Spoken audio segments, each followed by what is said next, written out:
Welcome to The Laws of Style, featuring conversations on creativity, fashion, and the law from the leading edge of our economy and culture. Hosted by noted fashion lawyer Douglas Hand.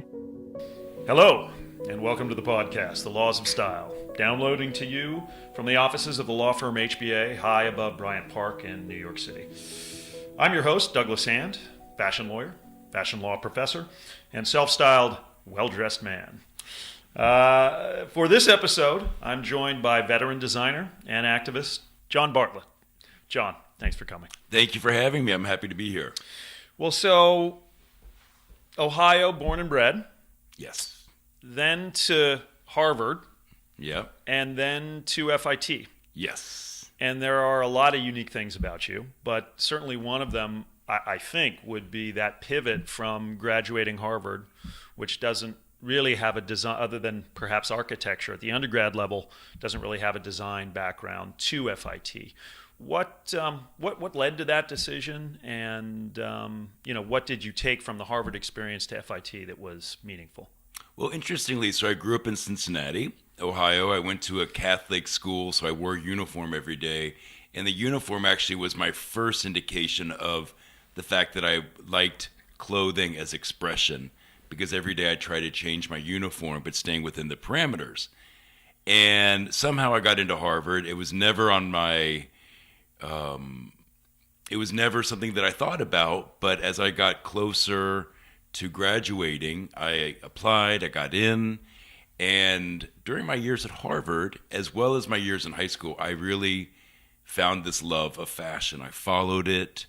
Once I got my driver's license, the first place that I went to was Salvation Army so that I could buy a bunch of thrift clothes. Mm-hmm. So I really found that clothing was a means of expression. And we're in the 80s here. Yes. So can I just get some visualization of the John Bartlett look in the early 80s? It was a mix of very preppy Brooks Brothers, but then cut with a lot of new wave punk, new romantic, pardon me.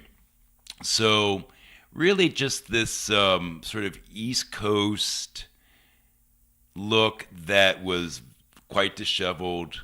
I really did love thrift clothes, and so I wore a lot of layers and layers and layers. But like, for example, I grabbed a mail bag that was sitting underneath a little mail carrier, and I cut the bottom out of it and wore it as a skirt.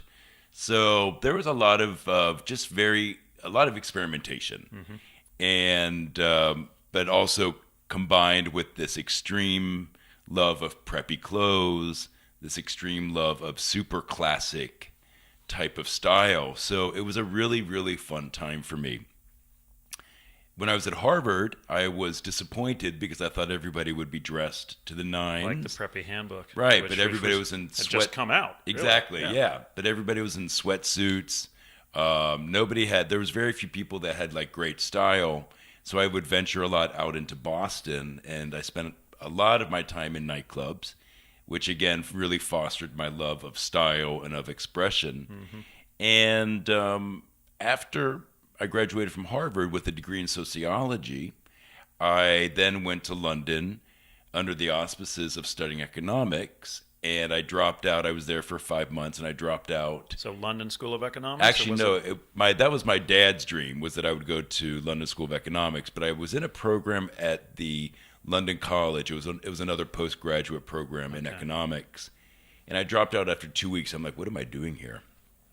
And I ended up spending I cashed in my tuition and spent it all on King's Road, which was really where it was happening. Uh-huh. And that was where I found this incredible love of fashion, because London in the mid-'80s was everything. Yeah. And tailored clothing as well, which maybe you hadn't experienced as much from the sack suit, the Brooks Brothers sack suit, which is kind of an easy garment, but a less tailored garment to the epicenter of English tailoring. Oh, yeah, no, Savile Row. And again, people in London, it was very interesting. It was very multicultural. So there was this real Savile Row influence, but then there was a very heavy East Indian influence, African influence. So all of these cultures were converging in London in a way that I had never experienced.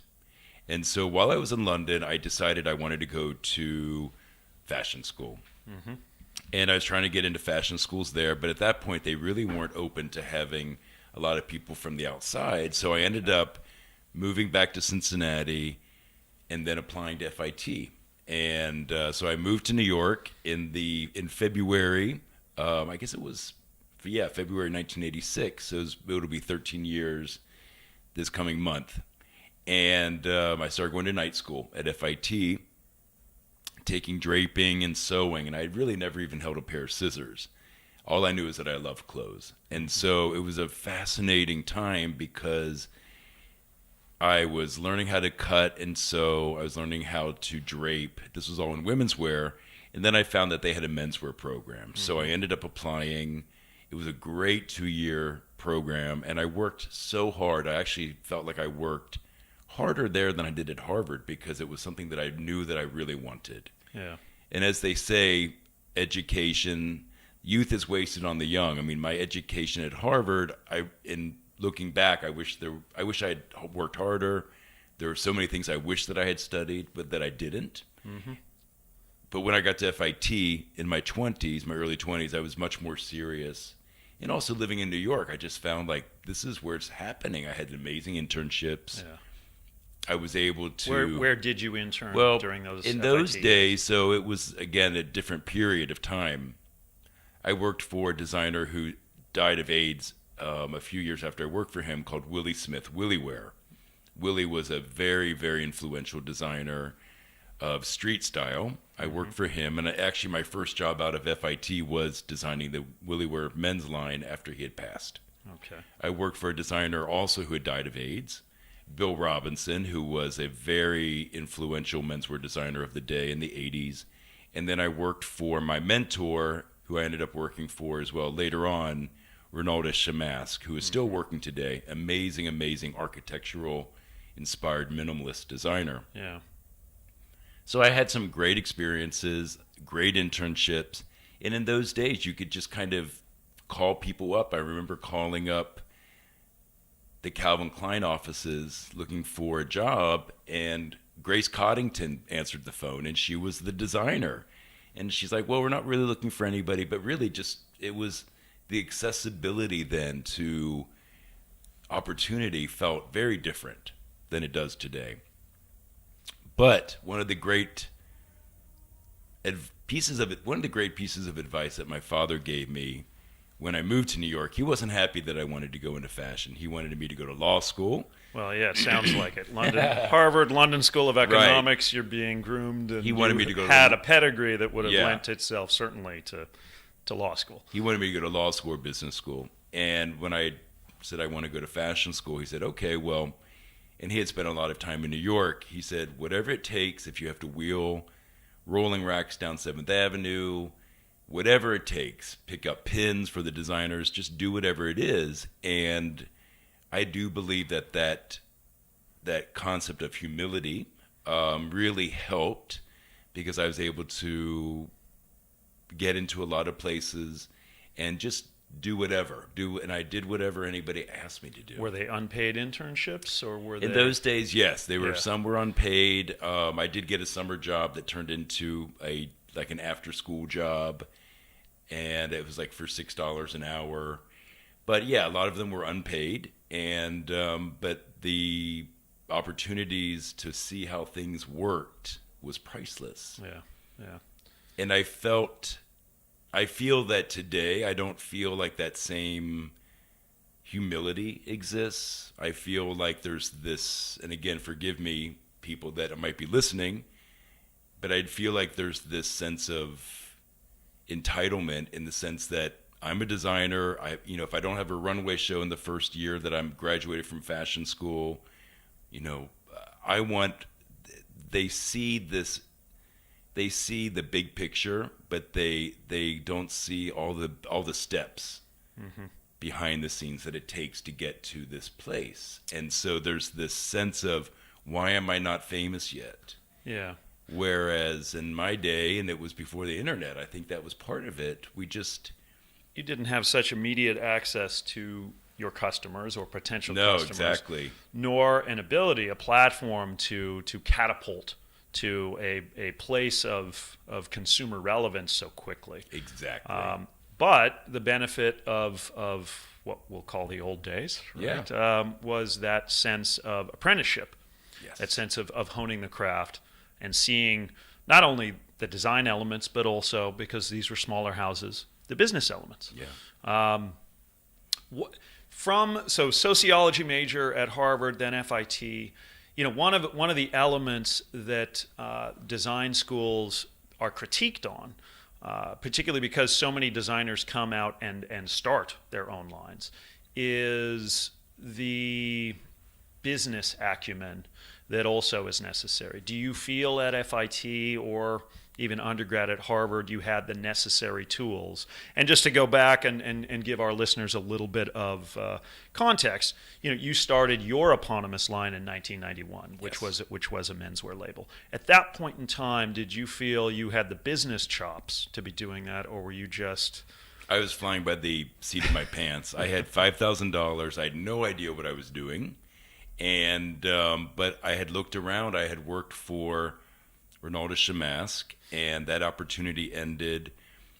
So I looked around, and there was just nothing out there that was available. There weren't really any real jobs, and so I had $5,000. I'm like, okay, I'm going to make some samples and see what happens. Yeah. And just as a personal background, one of my best friends, who I had moved to New York with around the same time, his name was Rick Hamilton. Rick was a brilliant designer, and he was Tommy Hilfiger's first assistant, and he was a very, very successful designer, and he died of AIDS at age 30. So this was really the time of AIDS, which again it seems so far away. In those days, people were dropping like flies. It was the fashion industry was hit very hard. Do you think, and we'll get back to your answering of this question, but sort of in parens, do you think that what informed design in that era, amidst the sadness and the horror of what was going on, that part of that was why it was such an era characterized by minimalism? I do believe that the AIDS crisis informed the design process, absolutely. In many, many ways, it certainly it affected the sense of that we were coming out of a period of opulence. The 80s were very characterized by big shoulder pads and opulence and neon and gold and all of this sort of artifice to real paring back, because people were faced with a real crisis. And they were faced with losing their friends, and there was a kind of a somber time, and that's when the Japanese designers come to Garçon, Yoji. Everyone was wearing black. It does reflect back to that period, stoicism. Very much so. Yeah. And so my friend Rick got sick, and he died at age 31, and this was right before I started my label. And after he died, I thought, okay, I'm just going to go for it, because who knows how long any of us have. And it was very life affirming in the sense of loss. So I started my brand and came up with some samples, and I called people that I knew. I got the names of buyers. I called them on the phone.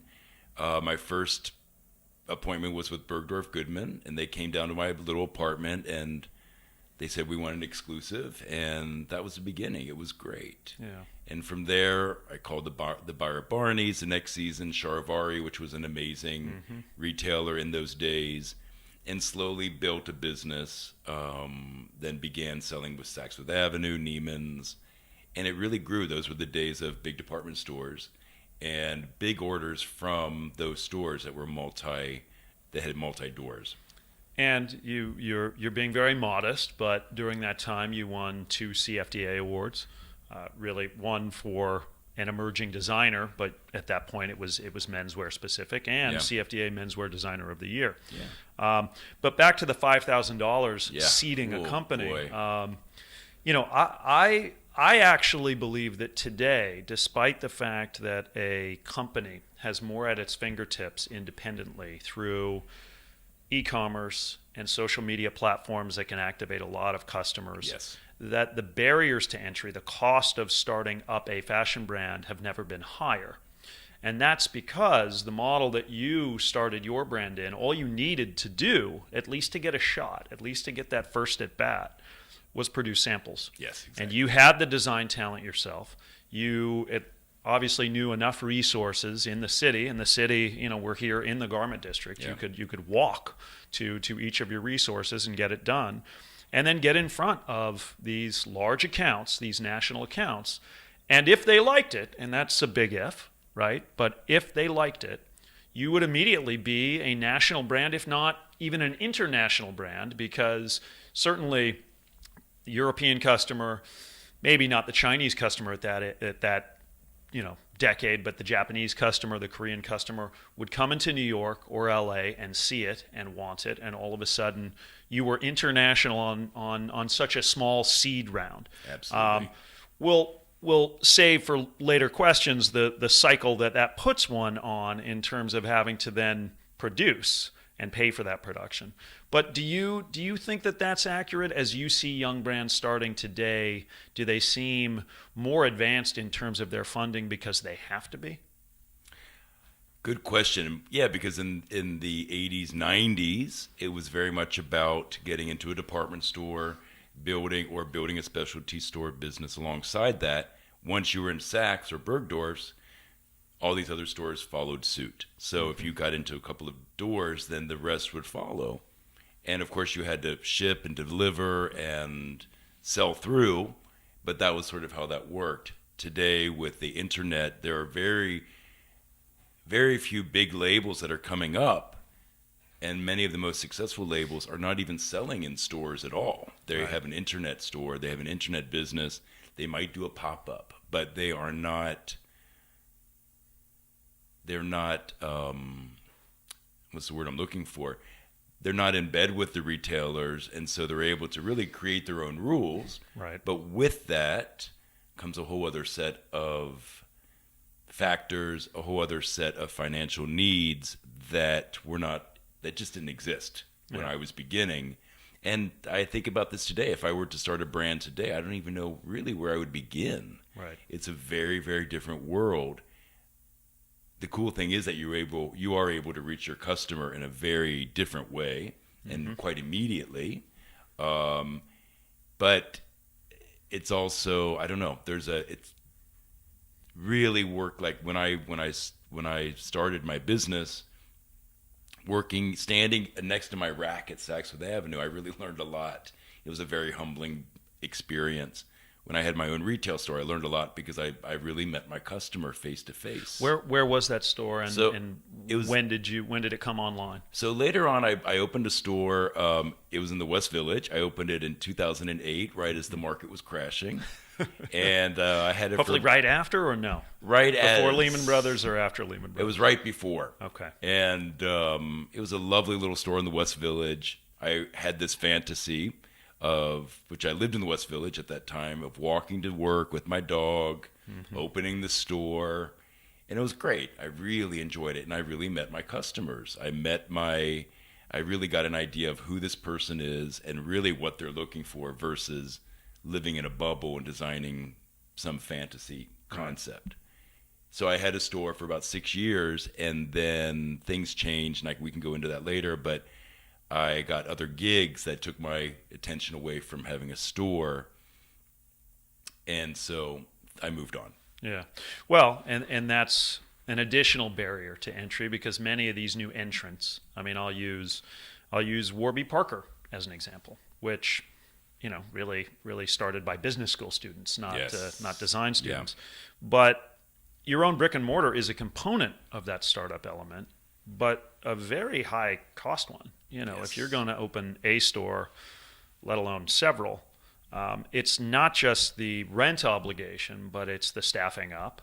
And it's recognizing that you have bolted on a whole other business to the traditional fashion design business, which is shopkeeper. Oh, yeah. And all of those obligations. The ideal would be a perfectly integrated, a Zara where they not only control their stores and their design, such as their design is, but also the means of production, and control margin all the way through the process. Absolutely. So back to you and the somewhat chronology. So, Yeah. More accolades and awards. 2010, American Apparel and Footwear Association's Designer of the Year, and then followed that up with the CFDA Lexus Eco Fashion Award, and you came out with a completely sustainable line of menswear. Yes. Tell us about that. When did sustainability? Because that's really early days in terms of sustainable brands. Tell us about how that came into your consciousness. Was it always there, or did it evolve over time? Absolutely. So when I began, I was manufacturing in America, mostly in New York City, and then I moved all of my production to Italy, which was every designer's dream. When I did that, I was able to develop a larger international business, because shipping out of Italy with Italian goods was what every store wanted around the world. Mm-hmm. The quality and the value that you could get out of Italy was second to none. As things changed, when after 9/11, the market shifted. A lot of orders were canceled. I shifted my attention to licensing. I started licensing my name and finding partners that were doing men's suiting, shirts, ties, all different types of accessories. I branched out. I started designing for other brands. I took over a wonderful leather brand called Gurkha for a few years. And then from there, still while doing my own thing, I also worked with the Claiborne brand. I worked with Tim Gunn, reached out to me. He was at that point the chief creative officer of Claiborne, Liz Claiborne. And they brought in Isaac Mizrahi to design the women's, and they brought me in to design the men's. And that was an amazing opportunity, paid great, until the brand was sold to Pennies. And that was really an interesting time, because all of these brands were moving kind of down in the marketplace. They were just right-siding or right-sizing themselves. Yeah. The market had shifted. The customer that was shopping for Liz Claiborne at Macy's or at Saks or Bloomingdale's was now shopping for it at JCPenney's. Mm-hmm. And that had an impact, obviously, on what the price was going to be, and therefore you were then faced from a budgetary standpoint of you've got to design within this new ring-fenced cost structure. Right. They didn't really need designers in the same way. Yeah. And because they were, when you go to a place like Penny's, which it's an amazing opportunity, it's a very different game in the sense that they're really backing into price. The margins are really sharp. So the design becomes a very different approach. Yeah. And it's still very fascinating. I ended up working with the Bon-Ton stores, which was also an opening price point product, and we backed into prices. We really worked. I really learned about designing with margins. Yeah. And that was a wonderful learning curve for me after having come from designing in Italy and working with cashmere. Yeah. So getting back to your question about sustainability, so in the 90s, it was really about luxury. I hadn't worked with super luxurious fabrics and materials until I started moving my production to Italy, and then everything was cashmere and these amazing wools, and it was just the luxury of having the most amazing tailors. All of this stuff became very important, and Prada kind of set the tone. It was very much about the uptown lady, and just the whole buzzword was luxury. Mm-hmm. And that really was what everybody focused on for quite some time. And then really around 2010, a little bit before that, I really started looking at other things besides, because there was so much luxury, and luxury almost became commonplace. Right. Everybody was doing cashmere. You could find cashmere at any price point. And so the idea of luxury really changed. Yeah. And to the me, Uniqlo $39.99 cashmere sweater really just blew that out of the water. Yeah, so all of these brands were able to buy luxury because they were buying millions of pieces of it, so they could really sell it at a more accessible price point. So I really believe that the focus changed from luxury to innovation. And I do believe still that the word innovation is much more captivating. And that's really what's happening with, I think, most of the successful brands in our marketplace. So the idea of sustainability to me was really born out of something else. I had this moment where I had just done a fashion show. I showed tons of leather, for example, and tons of wool. And it was a year when every designer started showing fur. Mm-hmm. And I had always been uncomfortable with fur. Actually, I used it a little bit in 2000, but in 2008, around that time, 2009, fur made a huge comeback, and it was very upsetting to me on a personal level. I think like 3/4 of the designers in New York showed fur, and a lot of them were getting money to stage their fashion shows from the fur industry. Right. And so at that point, I said, okay, I really want to get clear about my own politics. I read a book alongside that period by the actress Elisa Silverstone called The Kind Diet. Mm-hmm. And overnight I said, okay, I'm going vegan. I'll never wear leather again. I'm not going to work in wool. I just had this moment of like this. It was, I hate to use the word awakening because it sounds pretentious, but I had a moment where I thought, okay, I can't consciously allow my design sensibilities to support industries that I don't feel comfortable with. So while everybody was using fur, I decided to kind of move the other direction. And so my idea of sustainability became about using fabrics that were recycled synthetics, that were upcycled wool, like taking wool that had been used in the marketplace and reusing it. And so I was able to, through the CFDA Lexus grant, create a menswear brand, a menswear collection that was all upcycled wool, cottons, all plant-based fabrics, and or man-made fibers that also were recycled. And for listeners who don't know what upcycled is, that so process. Upcycled for me is taking fabrics that have been really actually old garments and recutting them and repurposing the fabric. Mm-hmm. So I found all of this fabric that was either on eBay or in thrift stores, washed it, cleaned it, and then recut it and made some really, really cool coats out of, and ponchos and things that were super cool and really one of a kind. So they really took on a whole new life.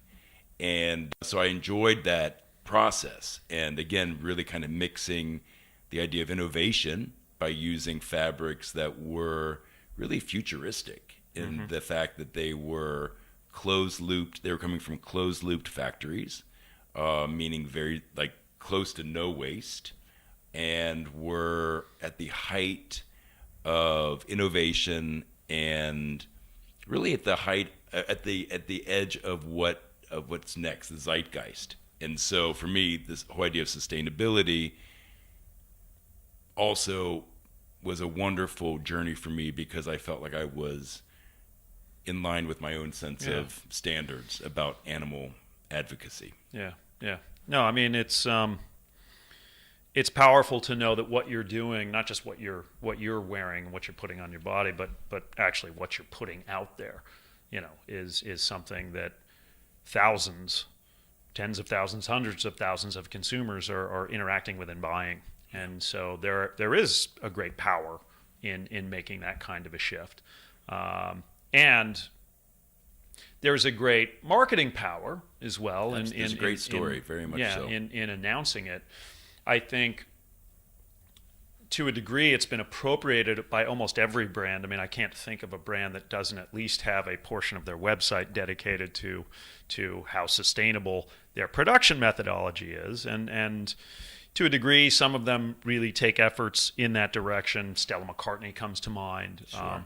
But others, it's, because the means of production for most brands are not their own, it's a little bit of, they told me that they did it this way, so I'm going to believe them, and I'm not necessarily going to send boots on the ground to go check that out. So we'll put a pin in that. But back to your brand, and you came out of the gate with an eponymous brand.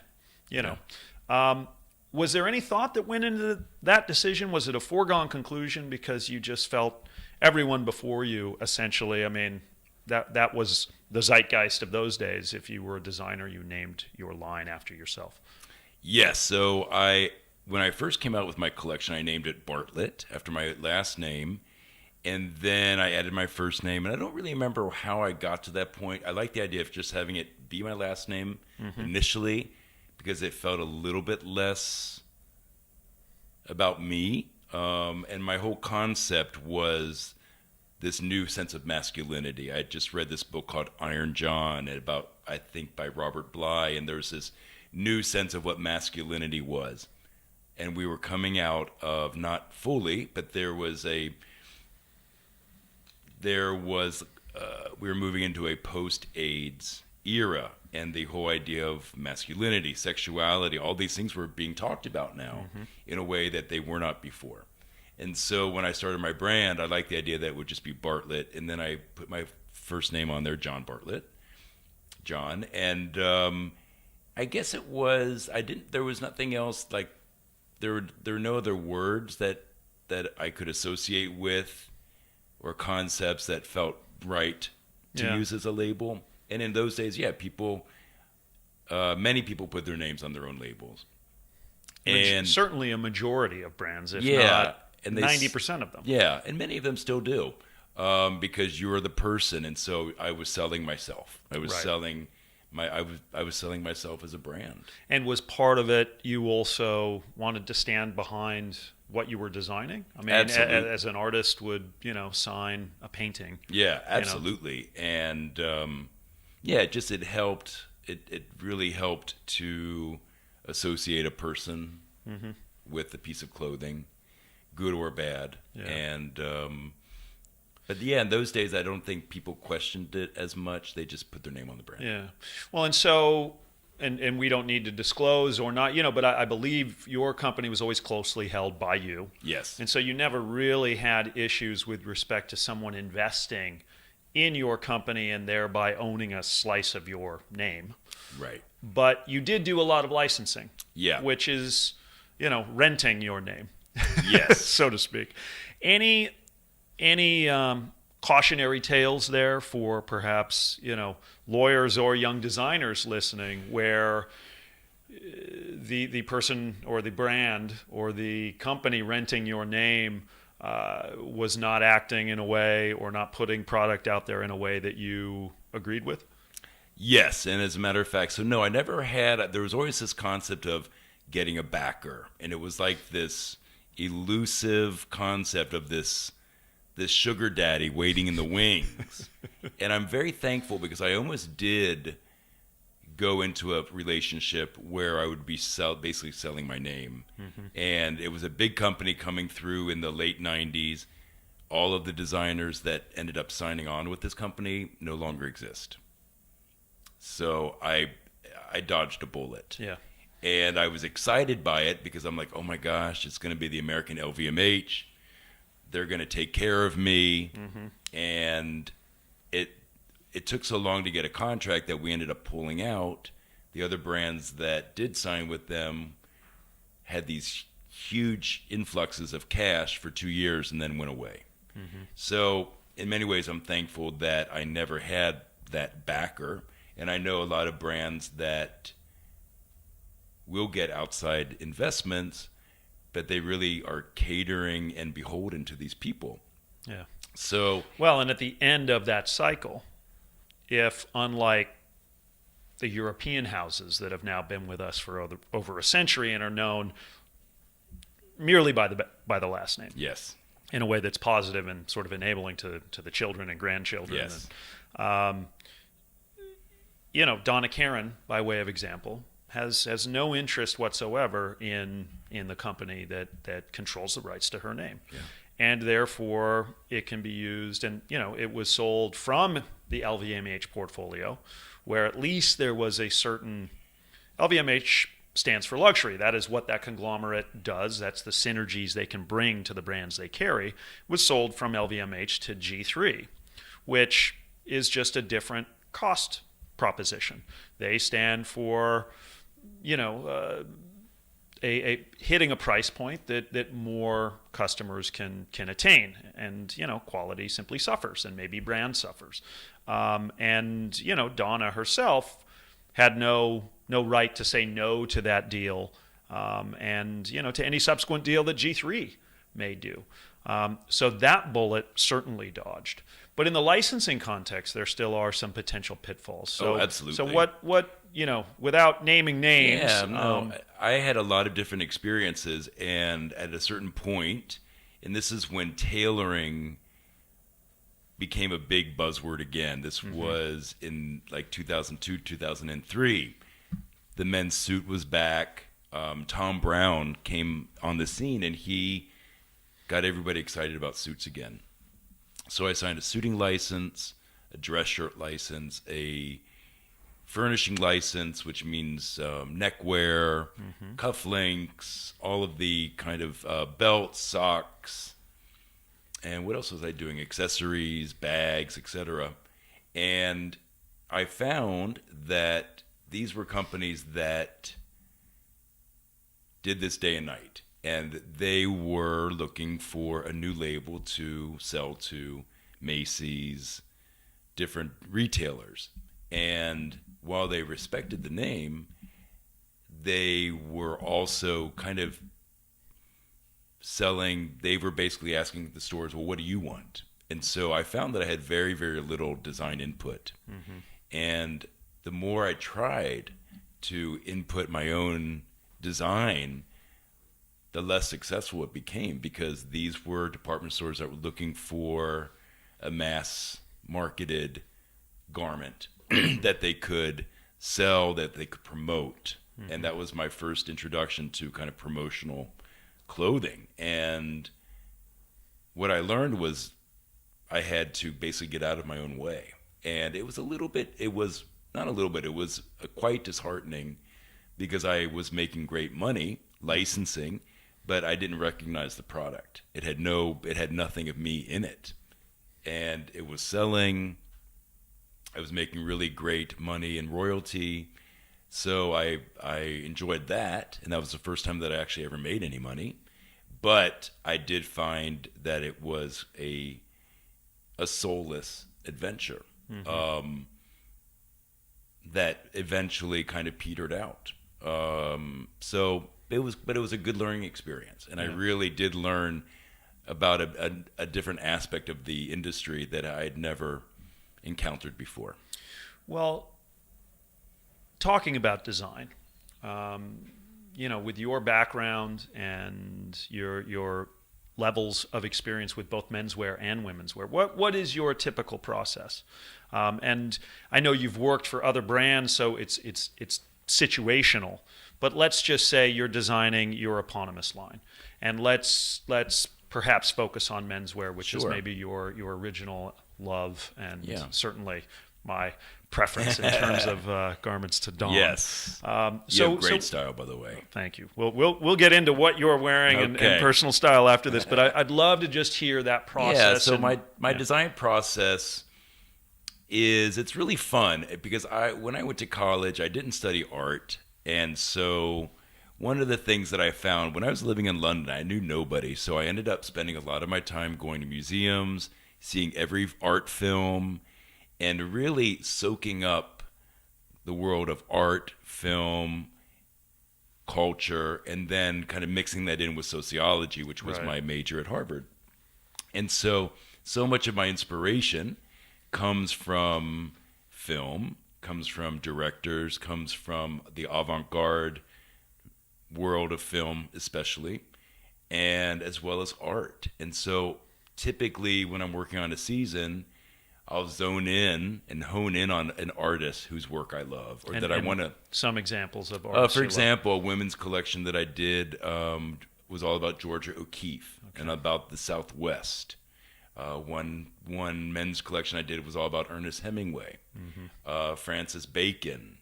It kind of goes on. And what I liked was that I could dive into the world of this artist or writer or film director and really go deep into what they were about. Yeah. Really kind of, it was like a wonderful, what's the word I'm looking for? It was like a... it must have taken you to rather unexpected places in a way. It did. It was a theme, but you weren't really sure what was going to come out of it. It's not like you backed into I'm going to have 3 knits and I'm going to have 2 suits and I'm going to... Right. It was a theme. And so you might have wound up in Ernest Hemingway's African adventures. Exactly. Versus North American versus Paris versus, anything. Yeah. To inspire a whole line. Exactly. So it wasn't really about like, okay, this season everything's oversized. It was really more about what was it about this artist, this writer, that captivated me in a different way. And so certainly as far as the design process would go, I would always come up with and continue to come up with a palette first, really kind of honing in on what the colors are, what's exciting, what are those fabric patterns, the yarn dyes. And then you start looking at, you go to Premier Vision, or you start working with different fabric mills and really collaborating with them and seeing like, what are they thinking? What are they working on? Because they've been working on their own direction for a year, and they've been looking at what's in the marketplace. They've been trying to be innovative in whatever way that they can be. And so I would see what's out on the market. What are the new fabrics? How can I would buy 5 yards of this fabric, 5 yards of that fabric, make a suit up in it and see how it tailors, see how it makes up. But really it's kind of like you're taking all these different ingredients and create a mood board, a lot of imagery up on a board with fabrics, with colors, and it's like this big collage. Yeah. So a lot of it, or Pinterest page. Exactly. in modern day times. And in my day, it was just this wonderful big collage of different textures, images, a lot of older images, a lot of photography from different periods. And then I would also do a lot of research. I would go to the Met. In those days, you had great access to all of the old collections. FIT has an amazing laboratory and library of old clothing. And anywhere that I could, I would do a lot of research through eBay even, because there are some great vintage sources there, and really looking for what's that detail that I haven't seen in a while. How is his coat made from the inside out? And so it was really like a project that I would do, like writing a paper, but it was really a much broader... A lot of diligence. A lot of diligence. Both on product, yeah, because you got to make it ultimately, but also, peeling back the layers of the onion. What was Georgia O'Keeffe perhaps thinking when she was, painting that particular cow skull? Right. And what was she wearing? And where was she living? Yeah. And so all of those elements would kind of come together. And then once I got a group of clothing together, then I would work with a stylist, and we would then create a whole new narrative that would then be shown on a runway. And so all of these elements would come together with the music, the styling, the models would bring the clothes to life in a way that surprised me many times. And then just working with casting, who would be modeling this? I think from the get-go, I've been very aware of how white the runways are. And diversity has always been very important to me. Sexuality, having models that are possibly, you're not really sure if they're men or women or where they are in the spectrum. I love really experimenting and exploring the idea of sexuality, of gender, of racial identity. And all of those things would then add another layer onto the design and give it a whole different perspective. It would give it a whole different voice that was very exciting to me. Yeah. So creating the clothing but adding these other layers in that were much more about the cultural commentary of that moment. Yeah. Yeah. Recognizing that, the clothes themselves won't actually be in stores for another 9 months. Exactly. That unlocks a couple of questions for me, and I'll just throw them out to you in turn. So obviously we're seeing quite a transformation in the way lines are marketed, and we're seeing a questioning of the typical model of runway show followed by, flood of orders. Where do you fall on that spectrum, macro, for the fashion industry, not necessarily for your own brand? Mm-hmm. Well, it's interesting now because if you look at magazines, there's very few magazines that are showing models on the cover. It's always celebrities. And so celebrities are really driving the business in a way that never happened before. And with Instagram, and mostly Instagram, if a model or a celebrity is wearing something and they post about it, that brand might explode. Yeah. So there's a whole other layer that never existed before. And I do believe it is exciting to see runway shows now that are diverse as far as sizing goes, that are showing women of all different shapes and sizes.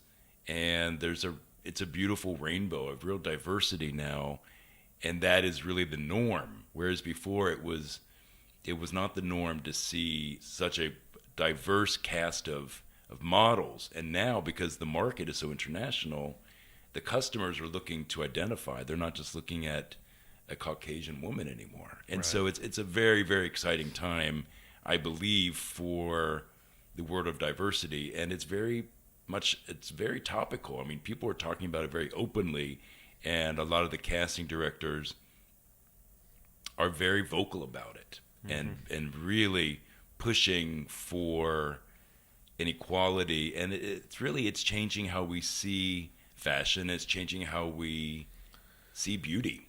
It's changing product as well, insofar as I am seeing more and more professed unisex brands come to market. And so I wonder what your thoughts about that are, beyond it being a good thing, whether you believe that or not, but also the challenges they face, knowing what you know about the way the typical wholesale account system works, where there's a menswear buyer and a women's wear buyer, and there's not a unisex buyer. Right. So what are your thoughts on that? Well, it's interesting because I do believe that men are loosening up, and they are identifying more on a spectrum than before. The rules are changing. Garments are loosening up just the silhouette-wise. Women can wear... The one thing growing up, I was always envious of women because they could wear anything, and they could... They had a lot more to choose from. They had a lot more to choose from, but guys were like, you wear a shirt and a tie and a suit, and that's it. And when I would go to interviews, that was what you wore. So the rules have changed. What people are wearing to the office has changed. The concept of men wearing color has been very exciting, because while men are still possibly wearing a shirt and a pair of pants, now they're exploring with color. So there's all these different elements that are making it more exciting. And I do think that the unisex thing is interesting. I believe that the millennial, and whoever the generation is after the millennial, I think that they are less identified by their gender than my generation. So I think that that's very interesting to them. And again, men and women are experimenting in ways with how they look, with how they present themselves, in a way that's very new and very exciting. So I do believe that these brands that are marketing to a unisex type customer are super interesting. But yeah, it is challenging when you have a men's buyer, women's buyer. There's the men's floor, there's the women's floor. There isn't like a unisex floor. Right. But the new retailers, I think, are able to embrace that in a way that it really mixes it up. And can blend. It can be a bridge. Yeah, because there's a lot of guys that are shopping in the women's department and vice versa. Yeah. It is challenging with sizing. I've done some unisex. I'm a size 8. Okay. God bless you. But I'm a big girl. Exactly. Yeah. But the challenge is that men and women are built differently, and so when one is trying to do something that is from a men's suiting company or a men's tailor, it's a whole different set of measurements, and so it doesn't always translate, and vice versa. So there are challenges to this new kind of unisex approach to design. Yeah. Well, so you've come in looking typically manly, or masculine, I should say. That may be a function of it being 2 degrees outside. It's one of the coldest days of the year. But I always ask sort of the typical 4W questions. And so I'll start with you on the what. I mean, for our listeners who are merely listening and aren't watching on YouTube, what have you come in with today? And you can layer onto that who designed Absolutely. each of these items. So, and this is sort of my general uniform. I'm wearing Gap jeans that have a little bit of stretch in them, which is kind of a new thing that I'm starting to embrace. I'm wearing black Nike gym shoes, which I love. Mm-hmm. I'm wearing a faux leather black belt. I still wear belts. A lot of guys don't tuck their shirts in. I still tuck my shirts in. And I wear belts. I found a couple of brands that make belts that are in a faux leather or faux suede. Okay. And then I'm wearing a denim shirt, and that's kind of my uniform. And then I've got a Uniqlo knit cap on, which I've really kind of... There's something about wearing caps. The other gentleman in the room is wearing a cap. Yeah, our producer Reese is a big cap wearer. It's funny that it just feels good on the... there's something kind of comforting. And... you don't get too hot inside, No. either of you? No. Reese is supposed to be a fly on the wall, so you can't hear him. But But yeah, no, so it's funny because one of my inspirations for one of my collections was the Deer Hunter, Robert De Niro, and he wore these knit watch caps. And so I've kind of started wearing this cap in his honor because he had great style in that film. That was one of my great inspiration films. And because it is 2 degrees outside, I'm wearing my new favorite coat, and I'll grab it. yeah, bring it into the shot here. There's a newish brand called Save the Duck. And what I love about them, it's a vegan brand. This is the warmest coat I've ever worn, and that's the label, Save the Duck. Okay, looks like a little rubber ducky. Exactly. There. And so what they do, many winter coats are filled with goose down feathers, and I don't wear feathers, I don't wear down, and I don't wear fur. So this coat actually has faux fur lining. It's filled with a very innovative new down alternative, and it's exciting because it's the warmest coat I've ever had, and it's completely sustainable and vegan, which is an exciting thing for me. And so really when I've been buying winter coats these days, one of the brands that I go to is Patagonia, because they do a lot of down alternative clothing that is, again, super innovative and super warm and performance. And very known for upcycling a lot of the products. They're an amazing company. Yeah. So just comments, you're mixing a lot of blues with the black, which is, I do that too. In fact, today I too am doing that. Your shoes are black and your belt is indeed black, right? Yes. How do you ever do brown and black? Is that something that makes you throw up in your mouth if you... That does, yeah. I'm an old school that way. And I do think that some people wear brown shoes and a black belt. And these are such funny old school menswear rules, but I always wear a black belt with black shoes. If I was wearing blue shoes, I would wear a brown belt. Okay. I have brown, black, and tan belts, and the shoes. But I do wear I wear mostly gym shoes. Being vegan and being a designer, I feel a bit freed up. I don't have to wear dress shoes, so I wear gym shoes with everything. I wear gym shoes with a tuxedo. And I love all of the new gym shoes that are non-leather, and they, again, are super comfortable, and they have very sort of futuristic, innovative design aspects to them. Well, and that, as you know, has been probably over the last 5 years, the biggest growth market Oh in my the gosh. fashion industry has been not footwear broadly considered, but very specifically athletic footwear, which is not intended to be worn on a court or in a field, At but all. in the city, Everywhere. yeah, everywhere with tailored clothing, Yeah. which is a real challenge for men in more traditional settings, perhaps like myself, Yeah. who it's hard to know what belt to wear with a leather sneaker, because typically that sneaker might not be your traditional burnished tan or Exactly. black. It Yeah. might be a cream colored, and my arsenal of cream colored belts is relatively small. Exactly. But back to you. So another W would be just when, and by that question I really mean the seasonality. And I find for most men, they either don't know or most of what they wear is seasonless. Is any of this seasonal to your knowledge? Yeah, I'm wearing long johns. Okay. So I wear again, in this weather, but I'm wearing Uniglow, thermal. They have like this type of performance fabric. So I wear long johns with my jeans, or if I'm out like walking dogs, I volunteer at a shelter. I have these wonderful flannel-lined chinos from LL Bean. Okay. So I'm really into sort of outdoor type clothing brands. I think they're super inspiring in a very different way than something you're going to buy at Bergdorf Goodman. Yeah. And the last, which is sort of an omnibus for, why did you choose this particular ensemble? Again, 2 degrees outside. I think that kind of answers itself. But was there any adherence to, I'm going to be on Doug's show, Yes. and so therefore I want to look particularly denim or not? Well, 2 things. So this week I had a meeting at the Gap, an exploratory meeting. And so my head is all about denim right now. Okay. I was speaking with them. They really are refocusing back to denim.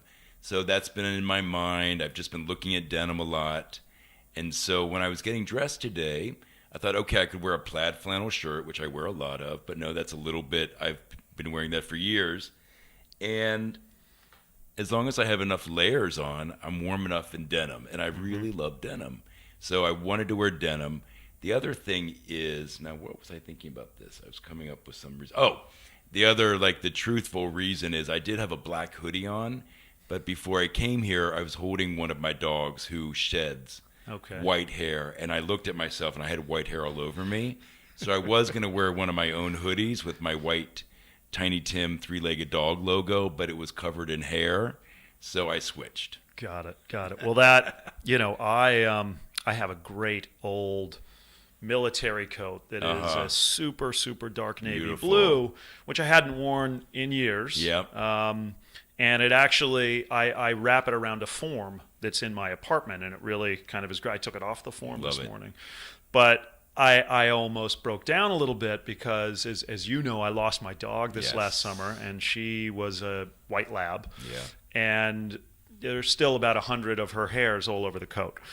So I was sort of picking them out sort of sadly in the cab on the way in. I'm sorry. I know that's tough. But on dogs, Yep. you have been, a very staunch advocate for canines, both as companions, but also as forgotten, lives in a lot of ways, to the extent that many of them are homeless. Yes.